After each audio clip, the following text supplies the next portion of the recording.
ओम शांति। आज है 4/12/2024 का महावाक्य। मीठे बच्चे, हाजी बाबा। सारा मदार याद पर है, याद से ही तुम मीठे बन जाएंगे। इस याद में ही माया के युद्ध चलती है। प्रश्न है, इस ड्रामा में कौन सा राज बहुत विचार करने योग्य है, जिसे तुम बच्चे ही जानते हो? उत्तर, तुम जानते हो कि ड्रामा में एक पार्ट 2 बार बज न सके। सारी दुनिया में जो भी पार्ट बजता है वो 1-2 से नया। तुम विचार करते हो कि सतयुग से लेकर अब तक कैसे दिन बदल जाते हैं, सारी एक्टिविटी बदल जाती है। आत्मा में 5000 वर्ष की एक्टिविटी का रिकॉर्ड भरा हुआ है जो कभी बदल नहीं सकता। यह छोटी सी बात तुम बच्चों के सिवाय और किसी के बुद्धि में आ नहीं सकते। ओम शांति। रूहानी बाप रूहानी बच्चों से पूछते हैं, मीठे मीठे बच्चे, तुम अपना भविष्य का पुरुषोत्तम मुख, पुरुषोत्तम चोला देखते हो? यह पुरुषोत्तम संगम युग है ना। तुम फील करते हो कि हम फिर नई दुनिया सतयुग में इनकी वंशावली में जाएंगे, जिसको सुखधाम कहा जाता है। वहाँ के लिए ही तुम अभी पुरुषोत्तम बन रहे हो। बैठे बैठे यह विचार आना चाहिए। स्टूडेंट जब पढ़ते हैं तो उनकी बुद्धि में यह जरूर रहता है, कल हम यह बनेंगे। वैसे तुम भी जब यहाँ बैठते हो तो भी जानते हो कि हम विष्णु के डायनेस्टी में जाएंगे। तुम्हारी बुद्धि अब अलौकिक है और किसी मनुष्य की बुद्धि में यह बातें रमन नहीं करती होंगी। यह कोई कॉमन सत्संग नहीं है। यहाँ बैठे हो, समझते हो सत बाबा जिसको शिव कहते हैं, हम उनके संग में बैठे हैं। शिव बाबा ही रचयिता है, वही इस रचना के आदि मध्य अंत को जानते हैं। वही यह नॉलेज देते हैं। जैसे कल की बात सुनाते हैं, यहाँ बैठे हो, यह तो याद होगा ना, है ना। बाबा हम सभी बच्चों को स्मृति दिला रहे कि यह कल की ही बात है। हम आए हैं रिजुविनेट, अर्थात यह शरीर बदल दैवी शरीर लेने। आत्मा कहती है हमारा यह तमो प्रधान पुराना शरीर है, इसको बदलकर ऐसा शरीर लेना है। कितनी सहज एम ऑब्जेक्ट है। पढ़ाने वाला टीचर जरूर पढ़ने वाले से होशियार होगा ना। पढ़ाते हैं, अच्छे कर्म भी सिखलाते हैं। अभी तुम समझते हो हमको ऊंचे ते उच्च भगवान पढ़ाते हैं, जो जरूर देवी देवता ही बनाएंगे। यह पढ़ाई है ही नई दुनिया के लिए, और किसको नई दुनिया का राज भी पता नहीं है। यह लक्ष्मी नारायण नई दुनिया के मालिक थे। देवी देवताएं भी तो नंबरवार होंगे ना, सब एक जैसे तो हो न सके, क्योंकि राजधानी है। यह ख्यालात तुम्हारे चलते रहने चाहिए। हम आत्मा अभी पतित से पावन बनने के लिए पावन बाप को याद करते हैं। आत्मा याद करती है अपने स्वीट बाप को। बाप खुद कहते हैं तुम मुझे याद करेंगे तो पावन सतो प्रधान बन जाएंगे। सारा मदार याद की यात्रा पर है। बाप जरूर पूछेंगे, बच्चे मुझे कितना समय याद करते हो? याद की यात्रा में ही माया की युद्ध चलती है। तुम युद्ध भी समझते हो, है ना। बाबा कौन सी युद्ध की बातें कह रहे हैं? यह यात्रा नहीं, परंतु जैसे कि लड़ाई है, इसमें ही बहुत खबरदार रहना है। नॉलेज में माया के तूफान आदि की बात नहीं। बच्चे कहते भी है बाबा हम आपको याद करते हैं, परंतु माया का एक ही तूफान नीचे गिरा देता है। नंबर 1 तूफान है देह अभिमान का, फिर है काम, क्रोध, लोभ, मोह का। बच्चे कहते हैं बाबा हम बहुत कोशिश करते हैं याद में रहने की, कोई विघ्न ना आए, परंतु फिर भी तूफान आ जाते हैं। आज क्रोध का, कभी लोभ का तूफान आया। बाबा आज हमारी अवस्था बहुत अच्छी रही, कोई भी तूफान सारा दिन नहीं आया, है ना। ऐसे ऐसे बच्चे बाबा को समाचार सुनाते हैं। बड़ी खुशी रही, बाप को बड़े प्यार से याद किया। स्नेह के आंसू भी आते रहें, बाप की याद से ही बहुत मीठे बन जाएंगे। यह भी समझते हैं हम माया से हार खाते खाते कहाँ तक आकर पहुँचे हैं। यह कोई समझते थोड़े ही हैं। मनुष्य तो लाखों वर्ष कह देते हैं, यह परंपरा कह देते हैं। तुम कहेंगे हम फिर से अभी मनुष्य से देवता बन रहे। यह नॉलेज बाप ही आकर देते हैं। विचित्र बाप ही विचित्र नॉलेज देते हैं। विचित्र निराकार को कहा जाता है। निराकार कैसे यह नॉलेज देते हैं?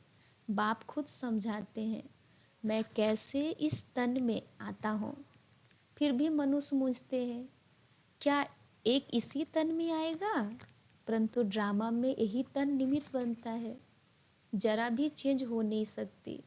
यह बातें तुम ही समझकर और दूसरों को समझाते हो। आत्मा ही पढ़ती है, आत्मा ही सीखती सिखलाती है। आत्मा मोस्ट वैल्यूबल है, आत्मा अविनाशी है, सिर्फ शरीर खत्म होता है। हम आत्माएं अपने परम पिता परमात्मा से रचता और रचना के आदि मध्य अंत के 84 जन्मों की नॉलेज ले रहे। नॉलेज कौन सा लेते हैं? हम आत्मा। तुम आत्मा ने ही नॉलेजफुल बाप से मूल वतन सूक्ष्म वतन को जाना है। मनुष्य को पता ही नहीं है कि हमें हमें अपने को आत्मा समझना है ना। मनुष्य तो खुद को शरीर ही समझते हैं। मनुष्य तो अपने को शरीर समझ उल्टे लटक पड़े हैं। सब कुछ उल्टा ही होता है। गायन है आत्मा सच्चित आनंद स्वरूप है। परमात्मा की सबसे जास्ती महिमा है। एक बाप की कितनी महिमा है, वही दुख हरता सुख करता है। मच्छर आदि की तो इतनी महिमा नहीं करेंगे कि वह दुख हरता सुख करता ज्ञान का सागर है। नहीं, यह है बाप की महिमा। तुम बच्चे भी मास्टर दुख हरता सुख करता हो। तुम बच्चों को भी यह नॉलेज नहीं थी, जैसे बेबी बुद्धि थे। बच्चे में नॉलेज नहीं होती है और कोई अवगुण भी नहीं होता है, इसलिए उसे महात्मा कहा जाता है, क्योंकि पवित्र है ना। छोटा बच्चा एकदम सतो प्रधान पवित्र होता है। जितना छोटा बच्चा उतना नंबर 1 फूल, बिल्कुल ही जैसे कर्मातीत अवस्था है। कर्म अकर्म विकर्म को कुछ भी नहीं जानते हैं, इसलिए वो फूल है।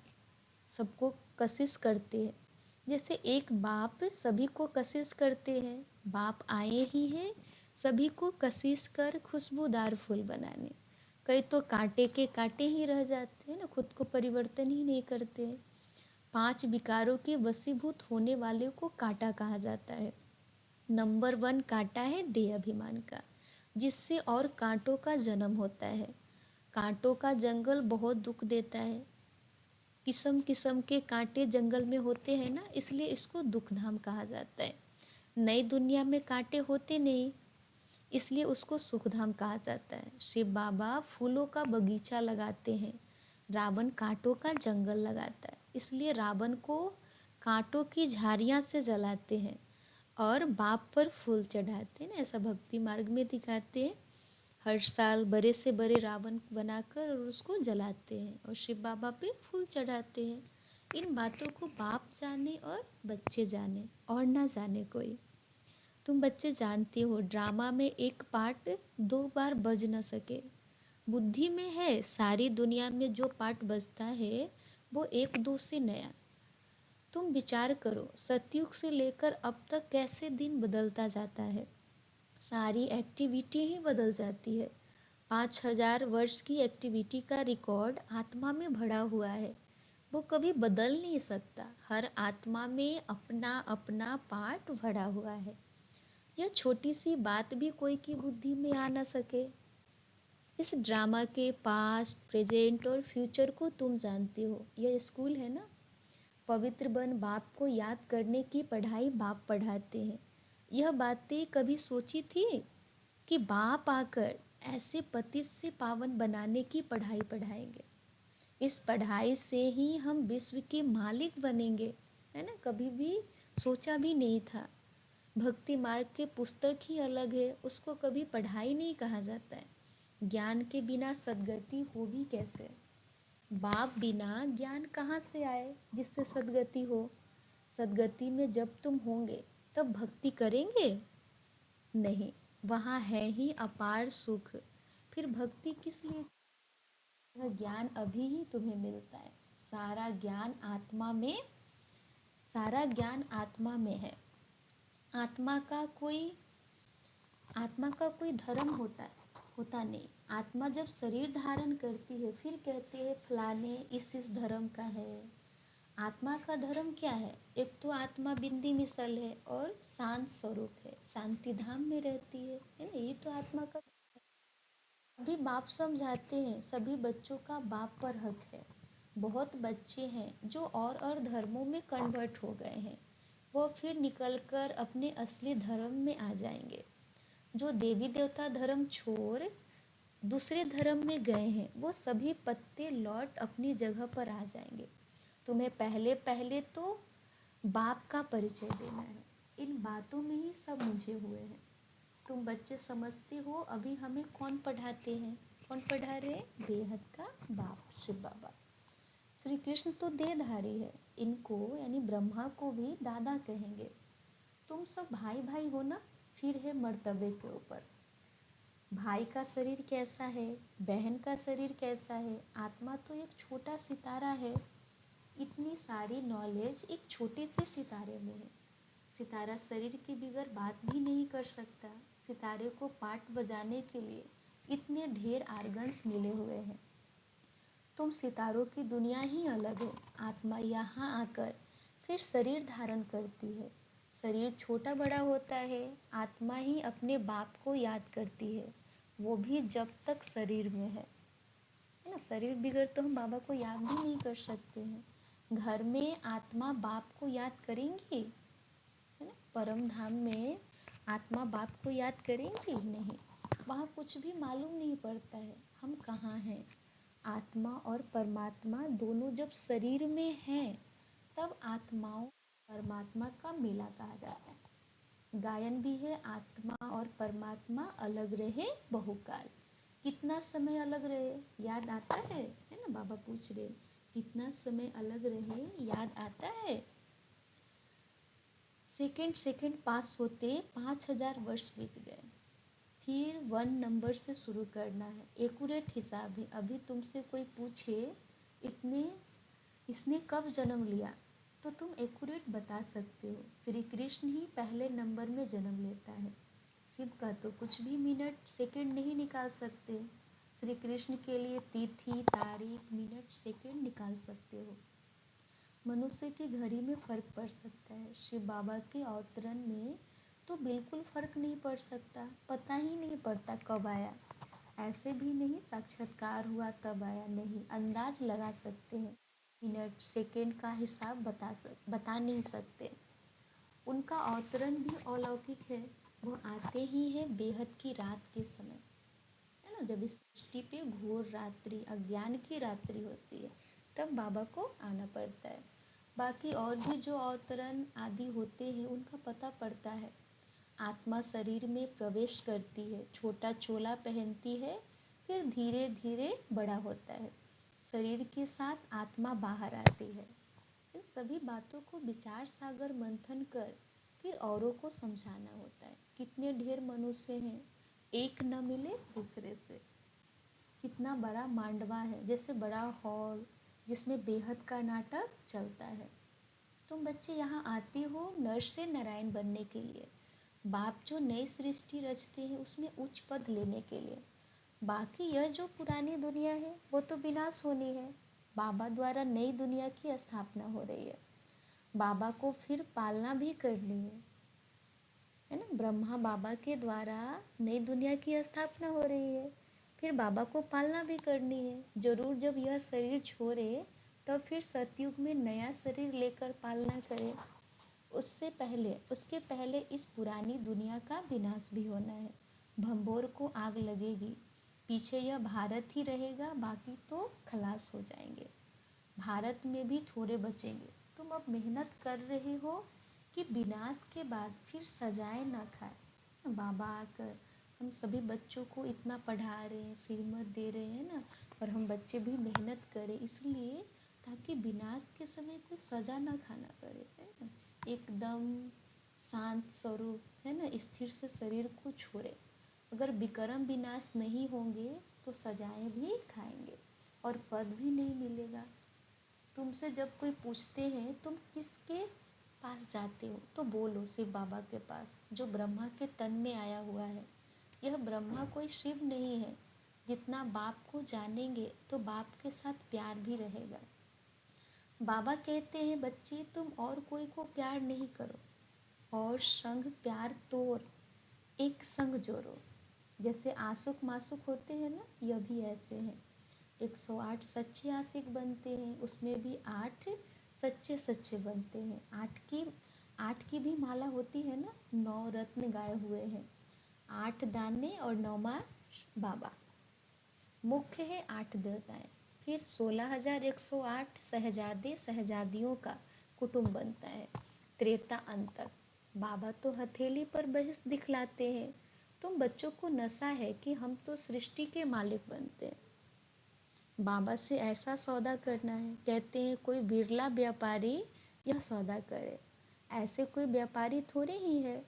तो बच्चे ऐसे उमंग में रहो, हम जाते हैं बाबा के पास, है ना। हमेशा उमंग उत्साह में रहना है कि हम जाते हैं बाबा के पास। ऊपर वाला बाबा, ऊपर वाला बाबा माना परम धाम में शिव बाबा। दुनिया को मालूम नहीं है, वो कहेंगे वो अंत में आता है। अब वही कलयुग का अंत है, वही गीता महाभारत का समय है, वही यादव जो मुसल निकाल रहे हैं, वही कौरवों का राज्य, और वही तुम पांडव खरे हैं। बाबा आकर स्मृति दिला रहे हैं। तुम बच्चे अभी घर में बैठे अपनी कमाई कर रहे हो, भगवान घर बैठे आया हुआ है। इसलिए बाबा कहते हैं कि अपनी कमाई कर लो।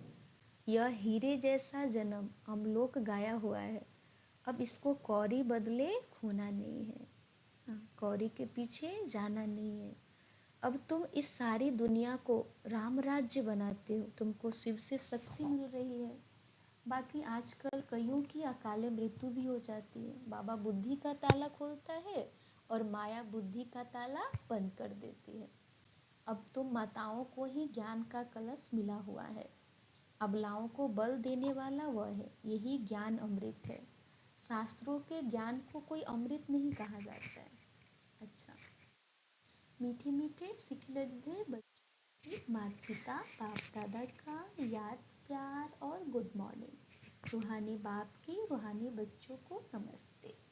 हम रूहानी बच्चों की रूहानी माता पिता बाप दादा को याद प्यार गुड मॉर्निंग और नमस्ते नमस्ते नमस्ते। शुक्रिया बाबा शुक्रिया। धारणा के लिए मुख्य सार। पहला, एक बाप की कशिश में रहकर खुशबूदार फूल बनना है। अपने स्वीट बाप को याद कर दे अभिमान के कांटों को जला देना है। 2 नंबर है, इस हीरे तुल्य जन्म में अविनाशी कमाई जमा करनी है, कौड़ियों के बदले इसे गंवाना नहीं है। एक बाप से सच्चा प्यार करना है, एक के संग में रहना है। वरदान है, ब्राह्मण जीवन में सदा खुशी की खुराक खाने और खुशी बांटने वाले खुश नसीब भव। ब्राह्मण जीवन में सदा खुशी की खुराक खाने और खुशी बांटने वाले खुश नसीब भव। स्पष्टीकरण, इस दुनिया में आप ब्राह्मणों जैसा खुश नसीब कोई हो नहीं सकता, क्योंकि इस जीवन में ही आप सबको बाप दादा का दिल तख्त मिलता है। सदा खुशी की खुराक खाते हो और खुशी बांटते हो। इस समय बेफिक्र बादशाह हो। ऐसी बेफिक्र जीवन सारे कल्प में और किसी भी युग में नहीं है। सतयुग में बेफिक्र होंगे, है ना। सतयुग में भी कोई चीज़ का चिंता नहीं होगा, टेंशन नहीं होगा, एकदम बेफिक्र होंगे, लेकिन वहाँ ज्ञान नहीं होगा। अभी आपको ज्ञान है, इसलिए दिल से निकलता है मेरे जैसा खुश नसीब कोई नहीं। स्लोगन है, संगम युग के स्वराज्य अधिकारी ही भविष्य के विश्व राज्य अधिकारी बनते हैं। संगम युग के स्वराज्य अधिकारी ही भविष्य के विश्व राज्य अधिकारी बनते हैं। ओम शांति।